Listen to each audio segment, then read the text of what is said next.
বাসন্তী হাইওয়েতে দুর্ঘটনা। তৃণমূল বিধায়ক শওকত মোল্লার কনভয়ের পাইলট কারে ধাক্কা লেগে গুরুতর জখম এক বাইক আরোহী। তাকে এসএসকেএমে নিয়ে যাওয়া হয়। চিকিৎসার পর কিছুক্ষণের মধ্যে তার মৃত্যু হয়, এমনটাই খবর।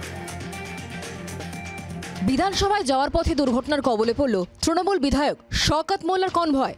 তার কনভয়ে থাকা পাইলট কারের ধাক্কায় প্রাণ হারিয়েছেন এক বাইক চালক। মঙ্গলবার সকাল 11টা নাগাদ বাসন্তী হাইওয়ের বামনঘাটার কাছে দুর্ঘটনাটি ঘটে।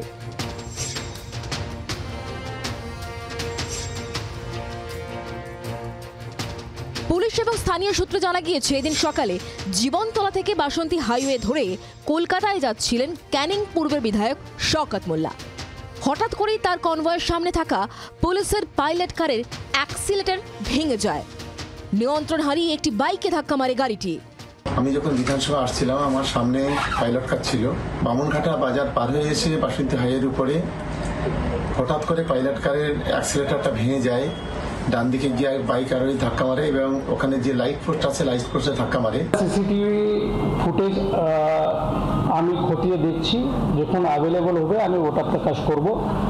সেকেন্ড আছে, এটা ফেটাল অ্যাক্সিডেন্ট আছে, এটা ফেটাল অ্যাক্সিডেন্টের ইনভেস্টিগেশন চলছে। গুরুতর আহত বাইক চালককে তড়িঘড়ি বিধায়কের আরেকটি গাড়ি করে এসএসকেএমে নিয়ে যাওয়া হয়, কিন্তু শেষ রক্ষা হয়নি। হাসপাতালেই জখম বাইক চালকের মৃত্যু হয়। প্রসেনজিৎ সর্দারের রিপোর্ট, জি 24 ঘন্টা। বাংলার আওয়াজ, বাঙালির আবেগ, জি 24 ঘন্টা।